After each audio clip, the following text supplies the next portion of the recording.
Hello people, welcome back to my YouTube channel. My name is Mary and I'm a practicing lawyer in Nigeria. On this YouTube channel, I film about my legal life, I share legal tips, and I also share legal lessons.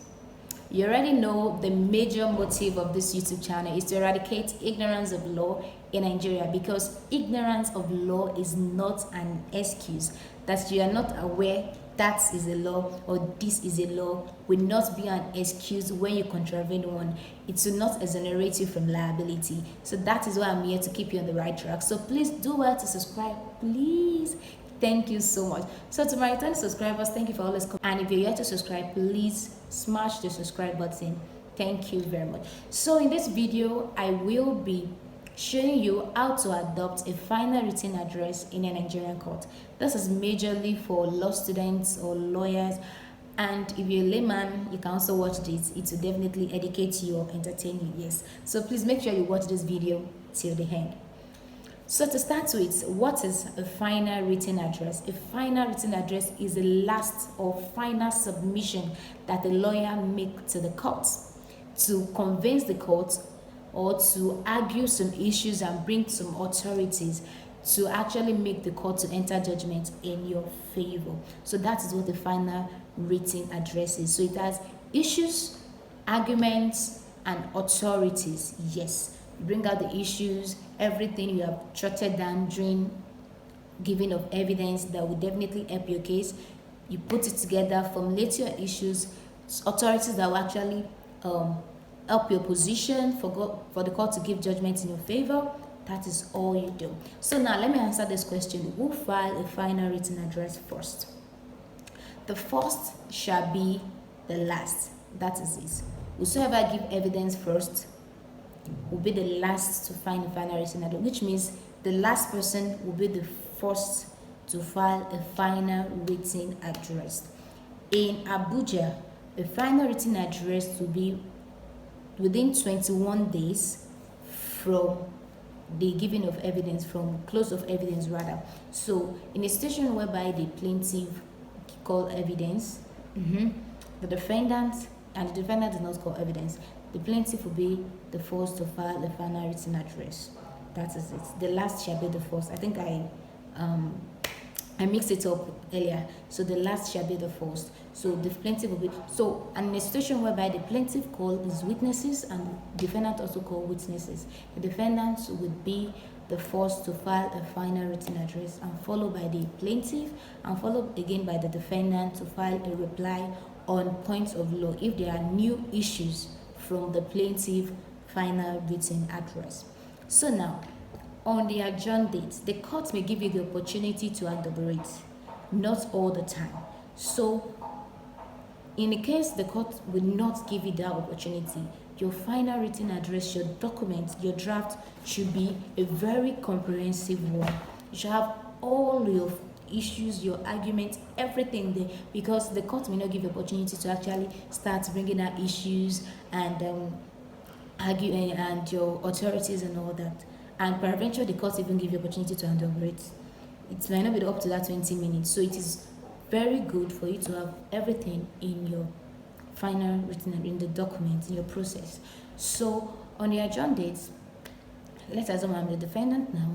I will announce my appearance last, obviously, because I'm the defendant. So now let me announce my appearance. I made a video on how to announce appearance in a Nigerian court. So now I'm a court. I want to adopt my final written address. The first thing is for me to get up and announce my appearance. So, may you please this honorable court, Mary Damilola Odedele. My humble appearance is for the defendants. We are most grateful.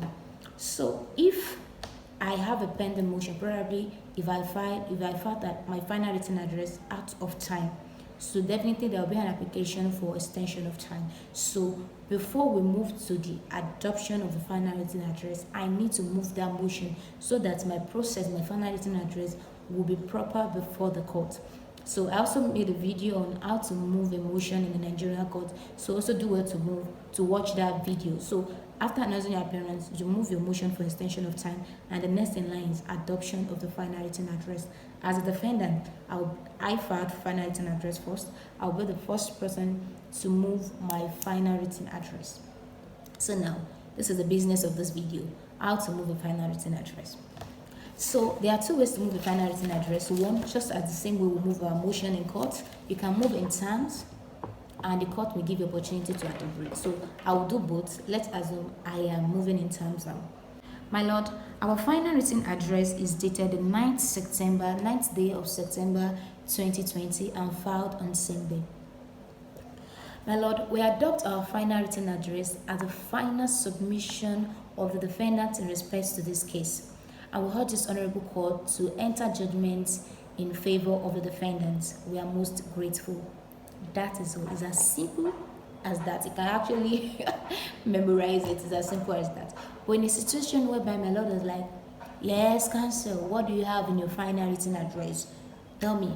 So then you can actually go into your issues, go into your argument, bring points that can actually help your case. Yes, bring out points that can help your case. So if my lord says you should elaborate, my lord, we have been able to highlight 5 issues. You can actually read out your issues if the court permits you to do that. 1.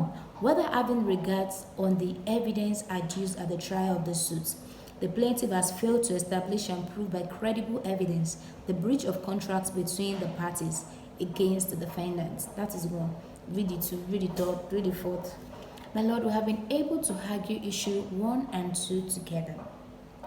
Particularly, my lord, during cross-examination, PW2, his name XYZ, testified that he is aware that the contract has attained 90% completion. My lord, facts admitted need no further proof.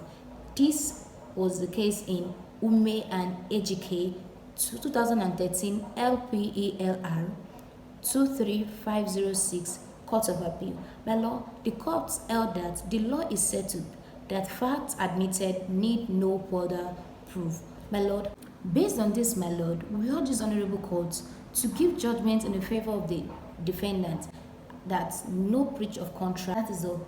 Just say something, just note a particular point that will actually help you. And for the defendant, if you are replying on point of law, this is also the opportunity for you to actually reply on point of law on issues, new issues that the plaintiff raised in its own final written address. It is as simple as that. Practice makes perfect. So just prepare yourself before you go into the courts and do your best. Thank you so much, guys, for watching. Please do not forget to give us a thumbs up and also subscribe to this YouTube channel. Thank you. See you in my next video.